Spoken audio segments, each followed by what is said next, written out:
Bueno, muy buenas tardes a todos los participantes y a todos los espectadores de este conversatorio del Grupo 17 del curso Modelos Pedagógicos de la Universidad Nacional Abierta y a Distancia. Mi nombre es Alejandro Guarín y seré el coordinador y moderador del siguiente conversatorio. Los participantes tenemos a Yesmi Donado, Linei Mesa, Beatriz Rojas y Blanca Ñáñez, todas pertenecientes al Grupo 17. En este conversatorio analizaremos cada una de las teorías propuestas por la guía de actividades de esta tarea 1 o de esta fase 1. A continuación, nuestra compañera Yesmi dará la introducción sobre la temática. Muchas gracias, compañero Alejandro. Bueno, en el presente trabajo conversatorio pretendemos exponer varias teorías sobre los modelos pedagógicos, identificando cómo están constituidos, qué los caracteriza, cuáles son sus principales exponentes, las aportaciones y, sobre todo, sus fundamentos en diversos contextos. Como bien sabemos, los modelos pedagógicos son construcciones mentales mediante las cuales se reglamenta y normativiza el proceso educativo, definiendo qué se debe enseñar, a quiénes, con qué procedimientos y para los efectos de moldear ciertas cualidades y virtudes de los estudiantes. Esto desde la propuesta de Flores, 1994. De igual manera, se estarán planteando algunas conclusiones desde lo comprendido sobre la importancia de los modelos pedagógicos en el contexto escolar. Muchas gracias.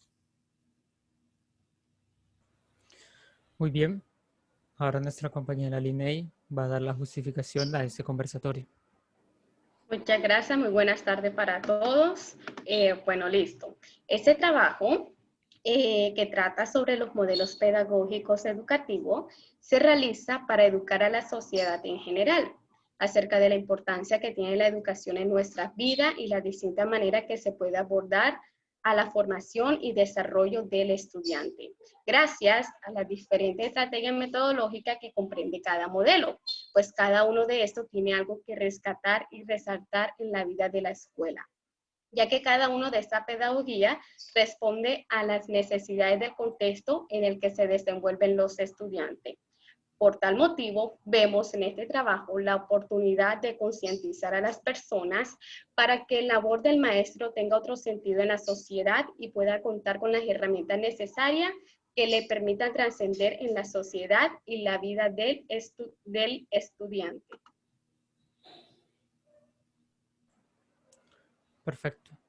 Ya entendiendo de lo que se va a tratar este conversatorio, entendiendo más sobre sus fundamentos conceptuales, podemos pasar a la primera de las 7 teorías, que es el conductismo. Nuestra compañera Yesmi va a dar... Sí, compañero Alejandro y presentes en este conversatorio. Como bien sabemos, una de las teorías es el conductismo y este se creó bajo la mira del moldeamiento de la conducta de los estudiantes. Las principales características de esta teoría son la fijación y control de los objetivos instruccionales y se transmite bajo el contenido científico-técnico como objetivo de enseñanza. Como lo dije en un principio, su objetivo o característica principal es evaluar la conducta, el moldeamiento de la conducta del estudiante. Las principales aportaciones sobre la enseñanza es los aportes sobre el comportamiento humano, sobre todo el moldeamiento técnico productivo. Dentro de sus principales exponentes podremos encontrar a Skinner, a Gardner, 1971, y Mayer, 1962. En la enseñanza, este tipo de teoría lo que pretende es transmitir contenidos científico-técnicos, también pretende por medio de procesos de evaluación y control permanente, mostrando o arraigado en la esencia de lo que es el objetivo instruccional. Como bien lo sabemos, estos objetivos instruccionales son las manifestaciones de las características y habilidades que nosotros como docentes queremos que nuestros estudiantes reflejen por medio de la enseñanza, en un cierto punto de la enseñanza. Puede ser a principio, a mediados o al final de ciertas actividades. Bueno, continuamos. El aprendizaje, en la mayoría de los casos, el aprendizaje es interno. Y la repetición es uno de los factores importantes en la retención del aprendizaje. En este tipo de teoría, su fundamento siempre se basa en la adquisición de nuevas conductas y el profesor siempre refuerza y premia ciertas conductas que de pronto él o ella quiere que el estudiante demuestre, como lo había mencionado, durante cierta actividad o al final de cierta actividad. La estrategia que se emplea en este tipo de teoría es la organización, son las organizaciones de las actividades esperando una respuesta acertada. Como bien se mencionaba, lo que se espera es que el estudiante logre cierto tipo de conducta y al final se le da premiación por su buen manejo en cierta actividad.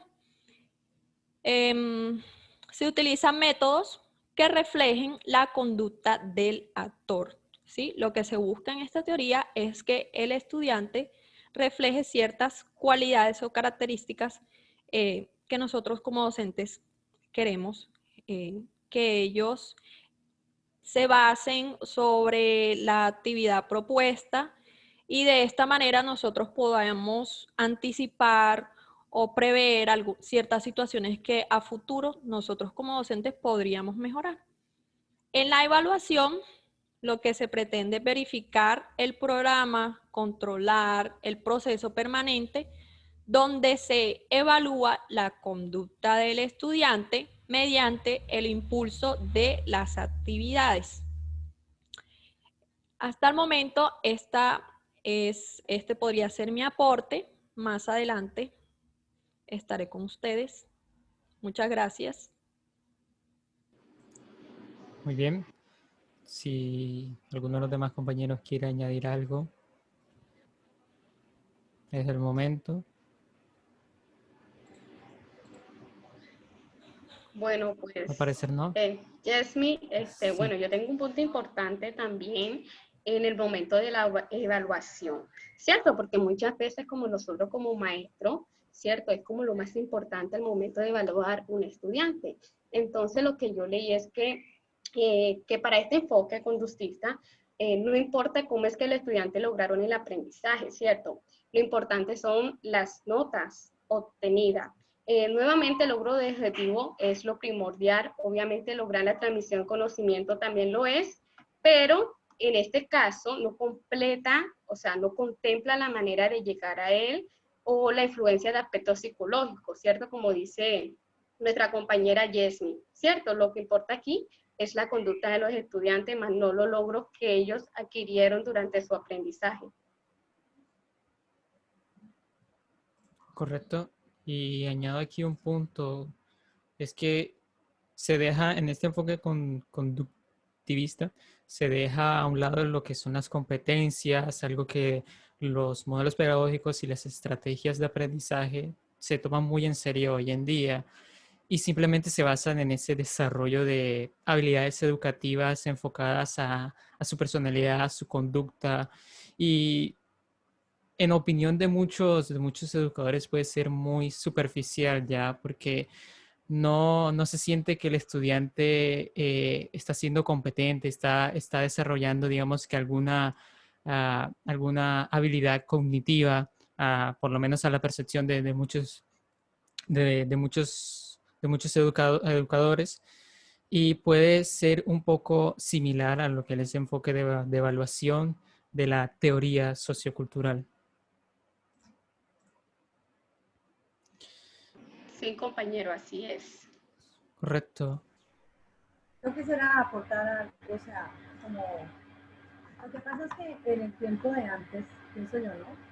Que ese era como un tiempo en que eran como lecciones, en que era como una obligación, ¿sí? Y era como que el alumno era el que, o sea, era como el docente, era como el protagonista y el alumno era solamente como el veedor, el que miraba, el que observaba, Receptor. el que llevaba la, exacto, el que llevaba la lección, y que si así tenía que ser, así era, ¿sí? Así es. ¿No?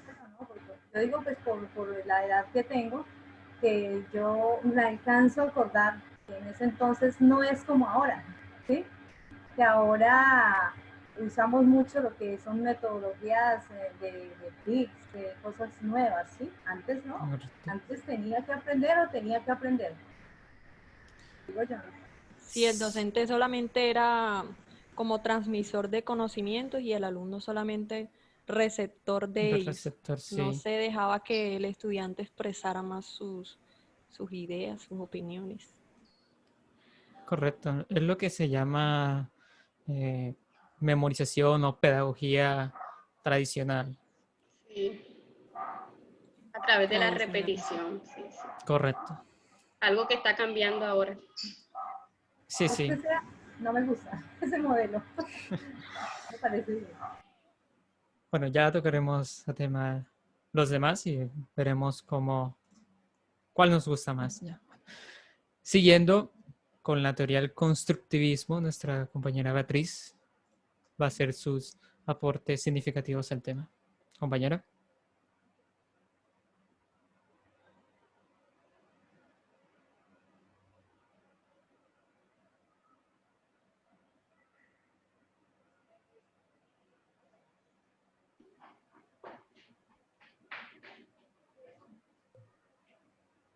Listo, buenas tardes, compañeros. Bueno, la teoría que quiero compartirles en esta tarde es el constructivismo. Bueno, el constructivismo es una corriente pedagógica que se basa en la capacidad que tiene el estudiante de construir su propio conocimiento en base a un conocimiento previo. A partir pues, de una enseñanza anterior, el estudiante debe construir su conocimiento. Es decir, se le debe entregar al estudiante las herramientas necesarias que le permitirán construir sus propios conocimientos. Bueno.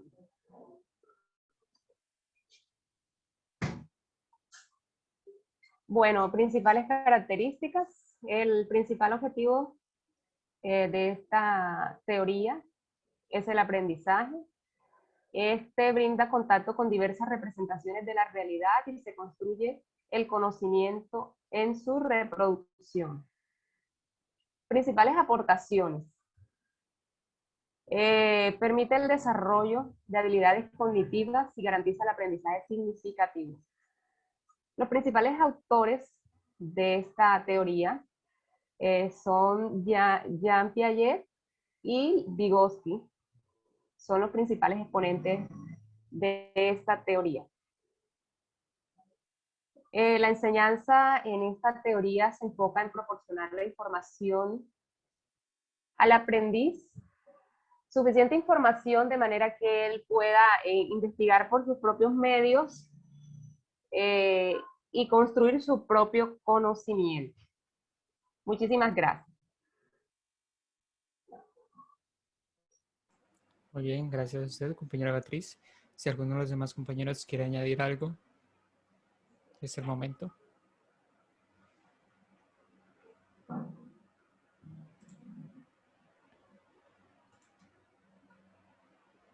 Bueno, aquí podemos observar que es diferente al método que dijimos anteriormente, ¿cierto? En este caso, ya no es el profesor, sino los estudiantes que son protagonistas de su propio aprendizaje, es decir, que ellos aprenden, ¿cierto? Explorando, jugando, divirtiéndose de la metodología que a ellos más le gusta.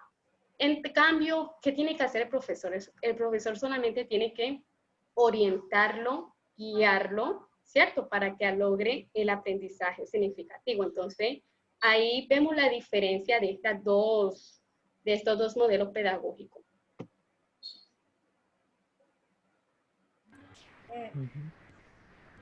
En este modelo, pues es bueno porque el profesor y el alumno interactúan entre sí. ¿Sí? O sea, que se le da la participación ya al alumno.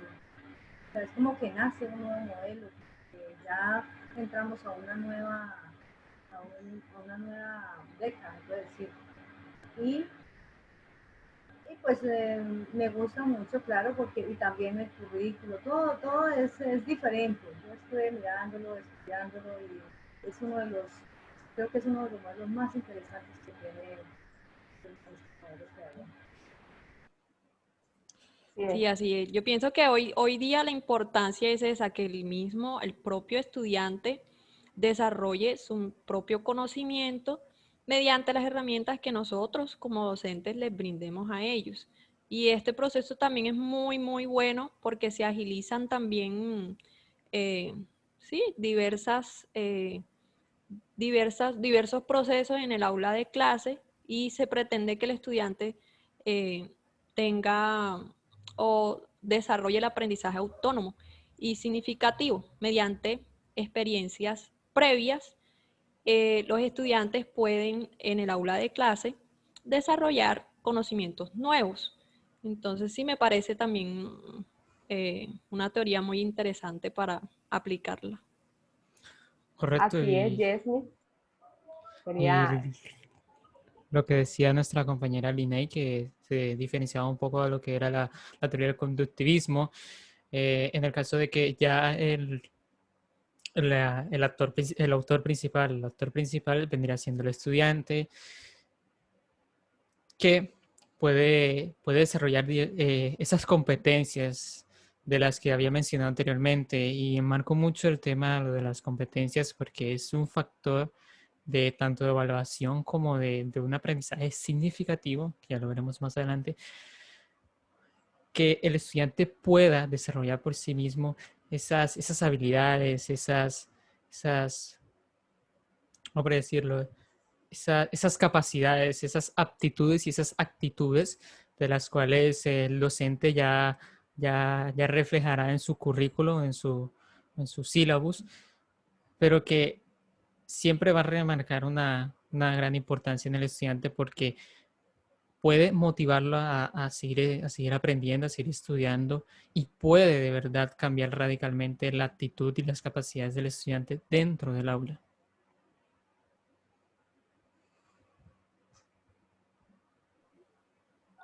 así es, compañero.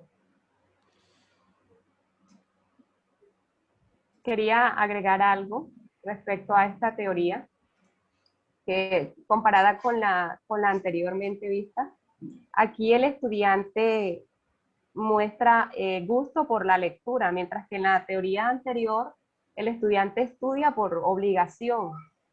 En esta teoría el estudiante ya estudia por gusto, porque quiere conocer más, porque construye su propio conocimiento. Entonces aquí se promueve también el pensamiento crítico, se promueve el pensamiento creativo y reflexivo, que es muy interesante. Muy bien. Pasamos a la siguiente, que es la psicología cognitiva contemporánea.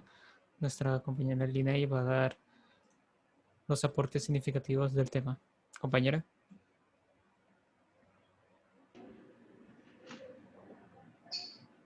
Listo. Vamos con este modelo pedagógico, la psicología cognitiva contemporánea, que también ¿cierto? Lo vi en la lectura que a mí me había tocado y la verdad es que es muy interesante. Y pues mientras que la conductista, ¿cierto? Que es el primer método que hablamos, se centra en el estudio del comportamiento humano y las variables externas que lo determinan, pues la psicología cognitiva ha investigado los mecanismos subyacentes a ese comportamiento, qué procesos y estructuras internas desencadenan la respuesta humana. Por lo tanto, este modelo aplicado al ámbito educativo explicaría cuáles son los procesos que intervienen en el aprendizaje de los estudiantes y en sus ritmos de maduración cognitiva. En este modelo, la cognición es la facultad de los seres de procesar información a partir de la percepción y el conocimiento adquirido, es decir, la experiencia, y características sugestivas que permiten valorar y considerar ciertos aspectos en detrimento de otros. Esto quiere decir que este paradigma conlleva un replanteamiento de los fines y objetivos de la educación, la renovación de los sistemas pedagógicos en lo que respecta al currículo, la enseñanza y la evaluación, pues esto está centrado en el desarrollo de las estructuras cognitivas y afectivas que converjan en un solo objetivo, que es enseñar, aprender y a pensar con autonomía. Enseñar a pensar supone a partir de definir qué entendemos por pensamiento de buena calidad. Aquí lo que entendemos como aquel que es crítico, creativo y metacognitivo. Como características principales tenemos que los procesos cognitivos pueden ser naturales o artificiales. También que trata del modo que los estudiantes perciben, aprenden, recuerdan y piensan sobre la información. Listo, compañero, eso fue un aporte que leí sobre la lectura que me tocó a mí. Compañera, si alguno de los demás quiere hacer un aporte, un comentario, es el momento.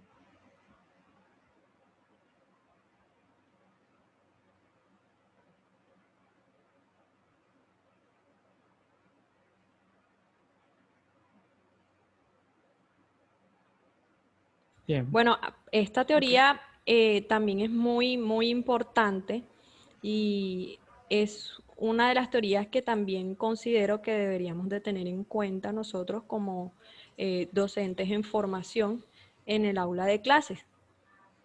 Porque esta teoría maneja, como bien lo mencionaba la compañera Linney, la parte también mental. Y como sabemos bien, el proceso mental es un proceso muy complejo porque en el cerebro, en nuestro cerebro, siempre hay muchas cosas que interfieren, ¿verdad? Y más durante el proceso de aprendizaje. También sería bueno conocer esta parte porque nosotros, mediante esta teoría, podemos conocer la percepción del estudiante. Frente a alguna actividad, nosotros vemos qué estímulo refleja el estudiante y así nosotros podríamos también como analizarlo y crear nuevas estrategias frente a lo que el estudiante demuestre. También me gusta mucho también porque en la parte de la memoria, que es también una parte muy compleja, hay muchos factores también que influyen en ella, como el ambiente donde se crean, donde se está creando el aprendizaje.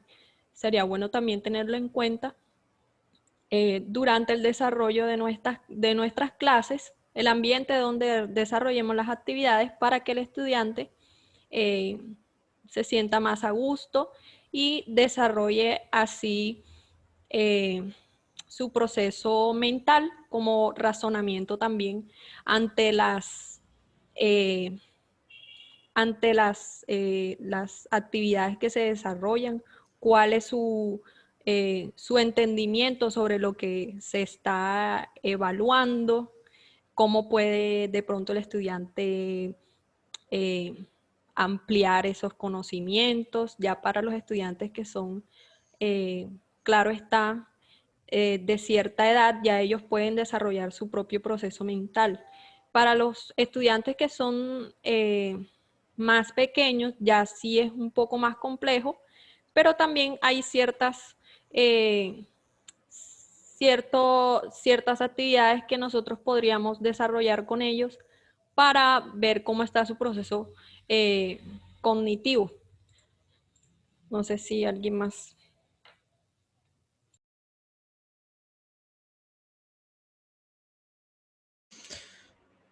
Bueno, parece que nadie más quiere aportar. en la psicología cognitiva contemporánea. Así que pasamos al siguiente, el aprendizaje significativo. Nuestra compañera Blanca va a hacer los aportes sobre el tema, compañera.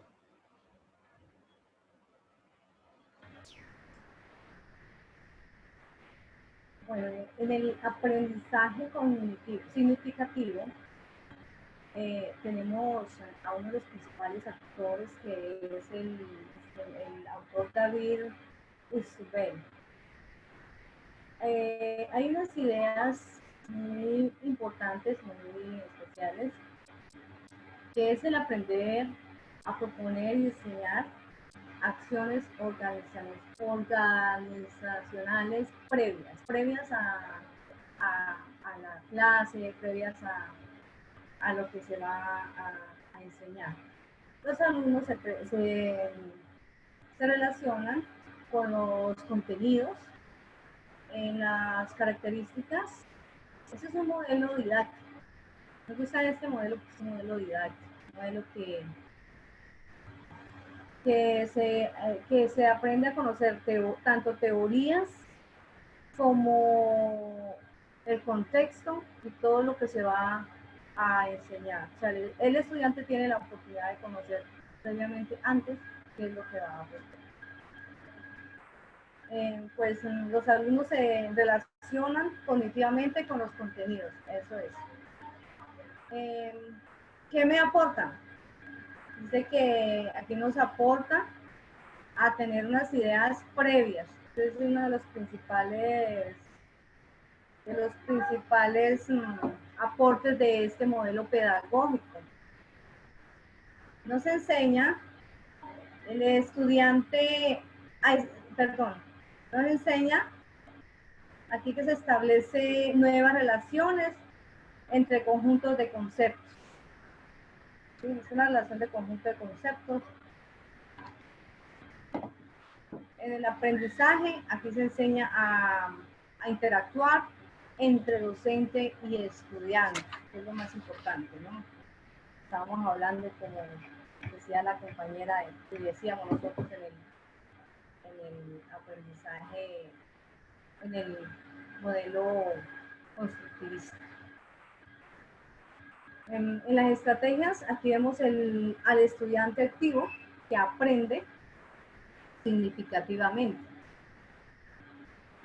Y la evaluación, que es que la enseñanza es mutua entre docente y estudiante en el aula, que genera un entorno social. O sea, se ve que está de moda mucho el estudiar colaborativamente, ¿no? Veo yo que es uno de los más importantes métodos también. Me gusta bastante este método por eso, porque además es didáctico.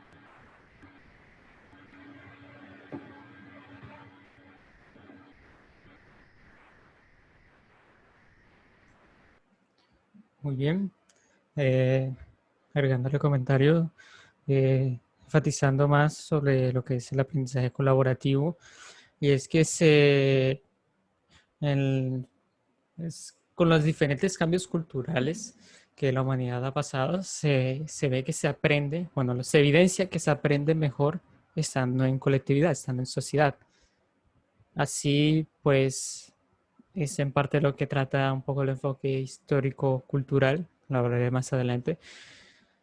Y es que sí, los estudiantes podemos aprender de una mejor manera, podemos aprender esas capacidades cognitivas, esas competencias, esos contenidos tan extensos a través de didácticas, digamos que más familiarizadas a una pedagogía colaborativa ya, en donde el estudiante puede interactuar con alguien más, no solo con el profesor, sino con sus demás estudiantes, apoyarse mutuamente, y que esa relación de docente-estudiante o del propio estudiante en sí no se quede ahí, sino que sus demás compañeros que también están aprendiendo puedan interactuar socialmente con ellos.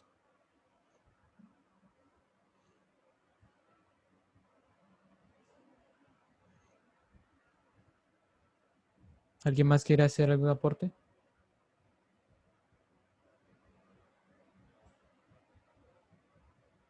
sin comentarios. Muy buenas Ok. intervenciones. Listo, no hay problema. Entonces pasamos a la siguiente teoría, que son las tendencias humanistas. Nuevamente nuestra compañera Beatriz va a dar su intervención al tema. Compañera. Listo, compañero. Bueno, tendencias humanistas.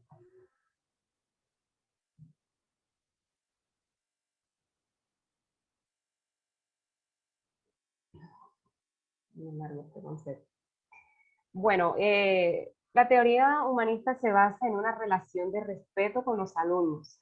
El punto de partida es desde las potencialidades y desde las necesidades individuales del estudiante, para crear un clima social cuyo fundamento es la comunicación de la información académica y emocional.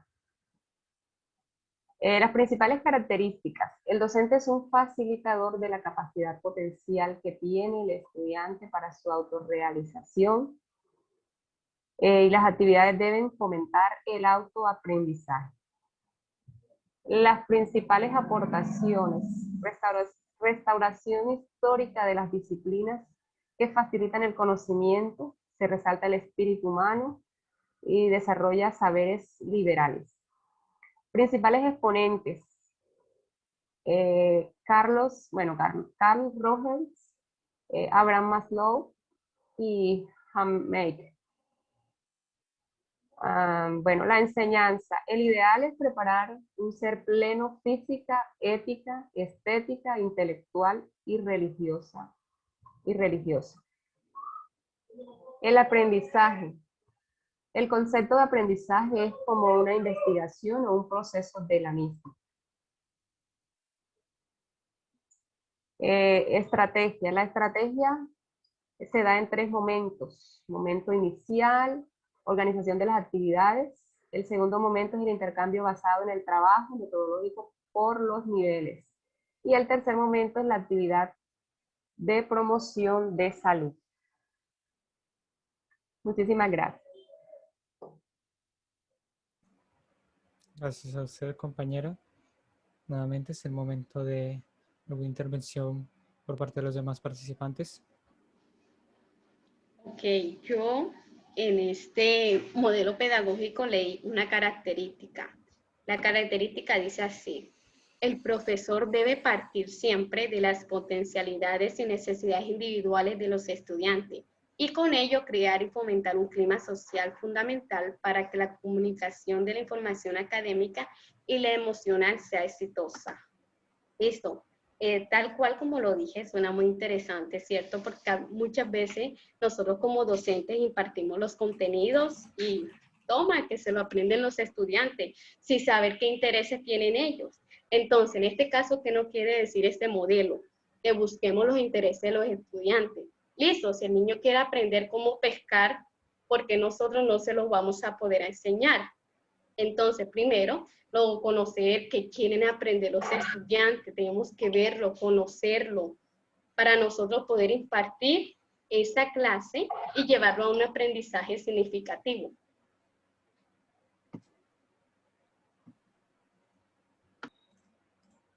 Correcto, compañera. Añadiendo algo que usted dijo, y es que el enfoque de estas tendencias es, digamos que, acerca de una interioridad colectiva, es decir, que los conocimientos están generalizados a través de las relaciones subjetivas, en este caso las necesidades de cada uno de los individuos, en este caso de los estudiantes, como lo puede ser la moral, la cultura o los valores. Siguiendo el ejemplo que había dicho nuestra compañera Linney, acerca de enseñarle a pescar a un estudiante, no sería mala idea hacerlo. ¿Por qué no? Vuelvo y digo, ¿por qué no hacerlo? ¿Por qué no, como nosotros futuros docentes, por qué no analizar un poco más acerca de las conductas o de las ideas sociales que tienen de cada uno de los estudiantes, ya? Y así moldear un poco más acerca de los valores o de la cultura que necesita cada uno de ellos. Sé que puede sonar un poco fatídico porque estamos hablando puntualmente de cada uno de los estudiantes y puede que no todos tengan las mismas ideas o puede que unas sean unas contradictorias a otras. Pero se puede generalizar un poco haciendo un estándar de los, de los valores y las necesidades de cada uno de los estudiantes.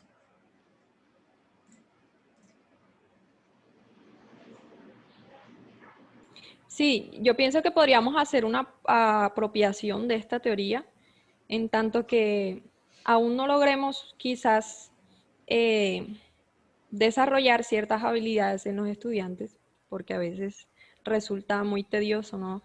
Como lo decía bien el compañero Alejandro, lograr todo lo que todos los estudiantes quieran o necesiten. Pero es bueno que como docentes en formación nos apropiemos de ella porque esta teoría más que nada se basa en la empatía del docente hacia los estudiantes, ponerse en el lugar de ellos, qué es lo que necesitan, cuáles son sus, en el momento, ¿sí? Y quizás darle algunas instrucciones de cómo ellos puedan desarrollar esas habilidades más adelante, si no es posible en el momento. Pero es muy buena la teoría porque apropiándonos de ella podemos lograr muchas cosas en el aula de clase, siendo empáticos eh, hacia los estudiantes.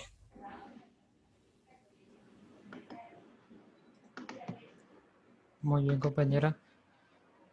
Creo que ya nadie más va a hacer aportes. ¿Algún comentario acerca del tema? Así que pasamos a la siguiente teoría pedagógica, que es el enfoque histórico-cultural. Hablando ya de este tema, porque es un tanto moderna esta teoría, es bastante susceptible. ¿Susceptible por qué? Porque una de las ideas principales es que los niños, esto ya es el desarrollo de los niños puntualmente, los niños desarrollan su aprendizaje mediante la interacción social. Y esto puede ser un poco, digamos que situacional, no tanto. Situacional en el sentido de que cómo un niño puede apropiarse de los valores morales, de todos los conceptos sociales que cumple su sociedad donde nació. Esto quiere decir de que el niño desarrolla sus habilidades cognitivas. El autor principal, que es Lev Vygotsky, el ruso Lev Vygotsky, extraño nombre, sostiene de que el niño en la sociedad o en la cultura donde habrá nacido únicamente puede aprender significativamente a través de la interacción social. Por ello, los maestros, padres, quien sea que lo inculque en esa cultura, obtiene el rol de guía. No le va a enseñar al niño puntualmente cada uno de los contenidos, sino que va a dejar que él mismo aprenda, que él sea su propio protagonista, como lo vimos anteriormente en las demás teorías, y él simplemente va a ser el apoyo, dirección u organización de ese aprendizaje. No va a ser la fuente principal, sino su propio guía. Así, cuando los niños estén desarrollando sus desarrollos cognitivos, puedan moldearse, gracias a la ayuda del guía, puedan moldear esas facetas cognitivas y psicológicas, porque esta teoría habla sobre todo de la psicología de los niños, puedan moldear esas esas facetas psicológicas para la necesidad de la sociedad. Aquí podemos ver que es algo similar a las anteriores, en el sentido de que se basa en las necesidades colectivas, más no puntuales, de lo que requiere la sociedad. Sabemos que en la historia de la humanidad nuestras sociedades van cambiando, nuestras culturas van cambiando de generación en generación. Entonces, ¿de qué me sirve a mí enseñarle contenidos científicos a los niños si en un futuro en algún evento, en alguna eventualidad de la sociedad, él no los puede usar como tal? Puede quedarse corto en algunos conceptos. Por lo tanto, los niños requieren, según este enfoque histórico-cultural, requieren que aprendan a través de la interacción social en su cultura. Por lo tanto, se pretende que primero el maestro reflexione y analice ampliamente lo que puede conllevar cada una de las características o de los aspectos de la cultura en que el niño se va a desarrollar, para así construir la idea de interpretar, diseñar o ajustar cada uno de los contenidos que puede encontrar el niño en la sociedad. Así, su aprendizaje estará basado en lo que, empíricamente, en lo que él aprenda en esa interacción con la cultura, y que pueda trabajarse de una manera digamos que de ensayo y error. Ensayo y error en el sentido de que él pueda ver en qué ha fallado, en esos momentos del aprendizaje, en qué ha fallado, si de verdad necesita que aprender cierto aspecto de lo que la sociedad necesita. Por ejemplo, si suponiendo que yo tenga un hijo, si mi hijo no aprende acerca del valor de la tolerancia y se está enseñando que la sociedad, los niños y las personas entiendan lo que es la tolerancia.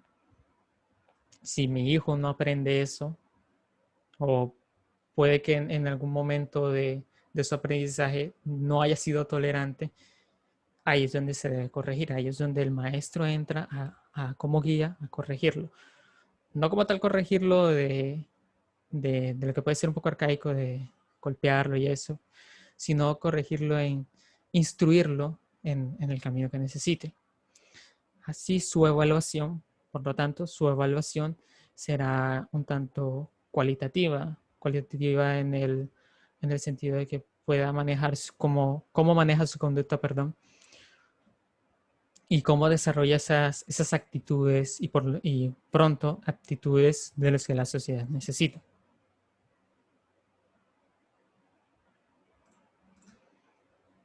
Si algún compañero quiere añadir algo sobre el tema, es el momento.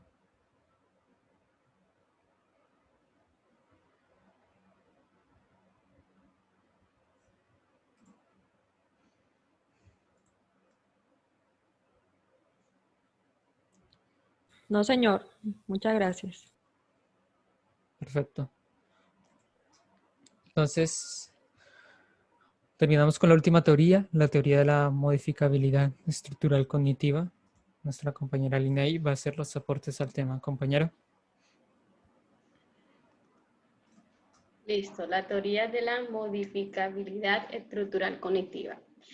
Esta teoría de Rudolf Bernstein explica que el maestro es el principal agente de cambio y transformación de estructuras deficientes de alumnos con dificultades de aprendizajes.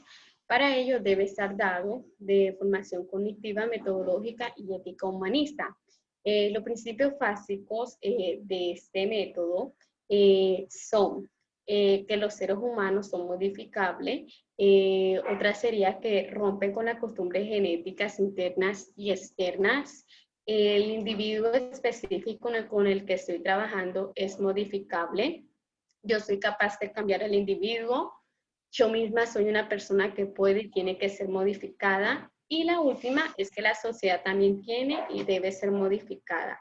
Esto, como dije anteriormente, esta teoría aplica prácticamente todos los modelos pedagógicos que estamos hablando, pues ya que No por decir que la mayoría, pero sí muchos niños tienen dificultades de aprendizaje. Entonces, ¿qué debemos hacer nosotros como maestros, cierto? Inculcar cada valor, cada aprendizaje, cada metodología, cada enseñanza para que estos niños puedan salir de ese brote. Entonces, esta es la teoría, la última teoría que estamos hablando en el día de hoy.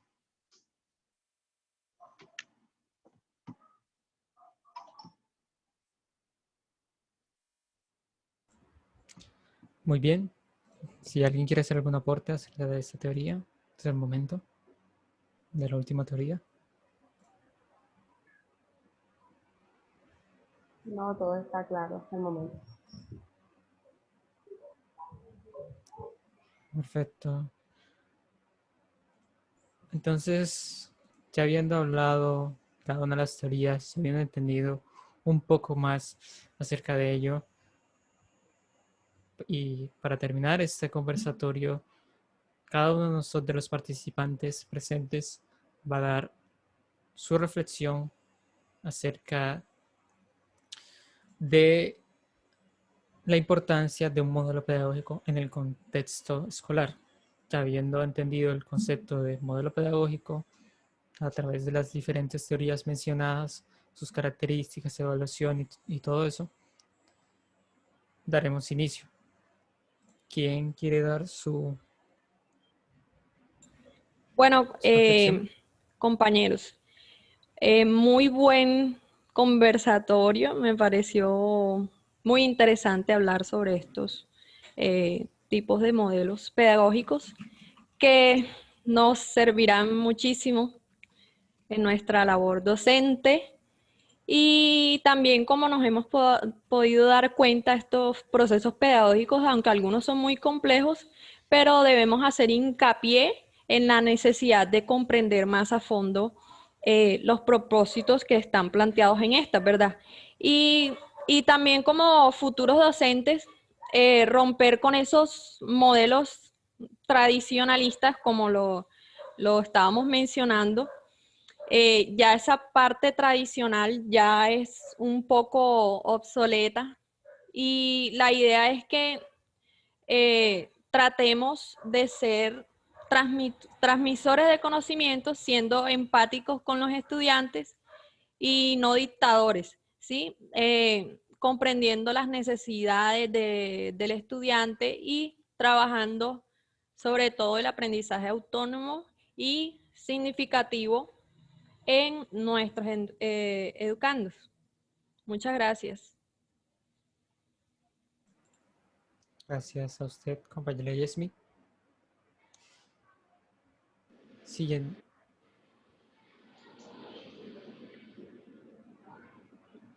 Compañera Lisney, ¿quiere aportar algo? Listo, bueno, estoy de acuerdo con lo que dijo la compañera Yesmi, que un factor importante es la aplicación de los modelos pedagógicos, enfocándolos en la educación, ¿cierto? Así como los modelos pedagógicos y estilos de enseñanza que utilizamos los maestros en nuestro proceso de intervención pedagógica. Entonces, yo quiero aclarar y ser consciente que para lograr estos cambios es importante el papel del docente. El papel primordial del docente es dar a conocer los modelos pedagógicos a través de la evolución del aprendizaje. Esto tiene la finalidad de desarrollar el potencial creativo de cada ser humano y el pleno ejercicio de su personalidad para un mejor desenvolvimiento dentro de una sociedad. Ya puede ser basada en los valores éticos, el trabajo, la participación activa y en especial los primeros años del niño, ya que se le debe estimular la exploración en su medio. Entonces, la idea es hacer el cambio nosotros los docentes y no desde que los niños ya se encuentren grandes, ¿cierto? Sino puede ser desde la idea de preescolar. Muchas gracias, compañera Lisney. Muchas gracias. Siguiendo la idea de las compañeras, siento que nosotros como futuros docentes debemos hacer un equilibrio en tanto a cada uno, a lo que recolectamos de cada una de las teorías, los aspectos positivos y así también como los aspectos negativos. Es decir, de que nosotros como docentes tengamos la tarea de nosotros reflexionar y analizar las necesidades de los estudiantes. Eso sí, también debemos manejar bien los contenidos del currículum. Es decir, si cierta cantidad de estudiantes, a pesar de que no tienen las capacidades, no tienen la actitud de estudiar cierto contenido, nosotros, si bien podemos ser flexibles y dinámicos a la tarea de enseñarles a ellos esos contenidos, nosotros también podemos ser un tanto dinámicos con toda la clase, porque no podemos preocuparnos únicamente de un solo estudiante y dejando a un lado el resto. También debemos entender que los demás estudiantes están aprendiendo y en colectividad podemos aprender mejor. Al menos eso es lo que yo he aprendido de este conversatorio y de cada una de las teorías. Eso sí, nosotros también como docentes somos la autoridad y podemos manejar, debemos manejar bien las emociones y las conductas de cada uno de los estudiantes. No podemos dejar que el estudiante, digamos que sea sea, sea un obstáculo eh, en conducta con los demás estudiantes, así retrasando un poco más de lo que puede ser eh, el aprendizaje de todo el aula. Por ello, debemos bien analizar muy bien qué, qué es lo que requieren los estudiantes, cómo lo debemos hacer, cómo debe ser nuestro rol, si debemos ser simplemente transmisores o si debemos ser más guías, aunque creo que es más que todo ser guías, y de qué manera podemos nosotros enseñar esos contenidos, porque a fin de cuentas estamos basados en estándares, en un sistema educativo basado en contenidos, pero bien podemos ser flexibles en tanto a nuestro modelo pedagógico que queremos en el curso. ¿Ya?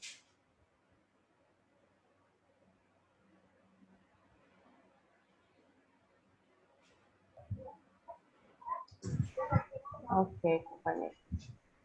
Bueno, para hacer mi participación respecto a lo aprendido en este conversatorio, pues ha sido muy constructivo. Siento que me han sido claras de pronto algunas teorías o ideas que tenía respecto a los modelos pedagógicos, pero pues con el aporte de cada uno de los compañeros me han quedado más claros. Y bueno, siento que es una responsabilidad de nosotros como docentes. Tenemos una gran responsabilidad. Educar pues a la generación que nos toca educar. De todas maneras, debemos entender que no estamos educando personas de pronto de las épocas anteriores. Por lo tanto, debe variar esa educación, ¿verdad? Tradicional que vemos y que desafortunadamente todavía algunos docentes la aplican a veces cuando alcanzamos a presenciar. Ahora que estamos en la virtualidad y cuando vemos a nuestros sobrinos o niños cercanos recibiendo clases, nos damos cuenta de pronto de que hay muchas cosas que cambiar en la educación. Entonces, qué bueno que nosotros estamos viendo todos estos modelos y que de todos aprendemos algo y que debemos tener en cuenta el contexto donde estamos y tener en cuenta muchas variables, por decirlo así, entre esas la edad del estudiante y muchas más, para poder aplicar cada uno de estos modelos. Porque de pronto algunos modelos se apropiarán más para ciertos contextos y otros serán más fácil, digámoslo así, aplicarlos en contextos diferentes. Entonces, este es mi aporte. En conclusión, muchísimas gracias.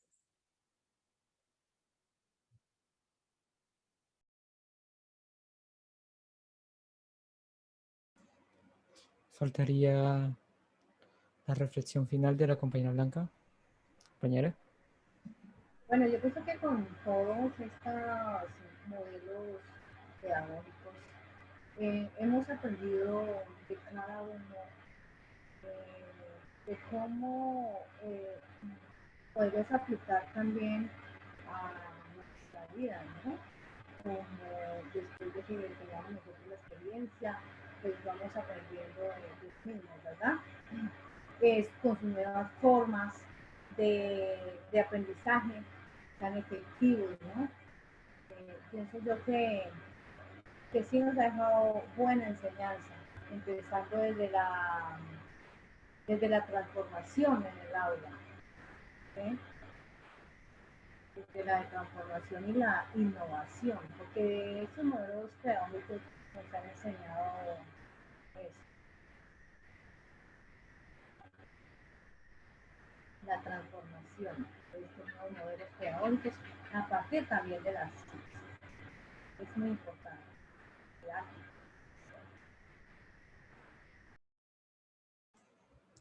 Bien, muchas gracias, compañera Blanca. Con esto acabamos el conversatorio. Ha sido de una gran manera enriquecer nuestro conocimiento nosotros como futuros docentes acerca de, de los conceptos del modelo pedagógico. ¿Qué es un modelo pedagógico? ¿Cuáles son todas las características? ¿Y cuáles han sido los modelos pedagógicos más significativos en los últimos tiempos? A ver si nosotros podemos moldear nuestras propias capacidades y actitudes al aula, de las necesidades del aula, perdón. Así, siendo flexibles, conociendo más acerca de los estudiantes, y aún nos queda mucho por aprender. Y este creo que es el primer paso de la gran experiencia que es aprender a ser docente. Así que muchas gracias a todos los participantes, a la compañera Yesmi, a la compañera Beatriz, compañera Blanca, compañera Linney. Muchas gracias por sus aportes, por sus participaciones, por el tiempo para sacar de este conversatorio. Muchas gracias a todos, excelentes aportaciones. Muchas gracias, compañeros. Muchas gracias, compañeros. Gracias, compañeros. Excelentes aportes. Eso, nos vemos en una próxima actividad. Nos vemos en una próxima actividad. Con esto finalizamos el conversatorio. Muchas gracias por ver el extenso tiempo que nos tomamos en este conversatorio. Y esperemos vernos en otra.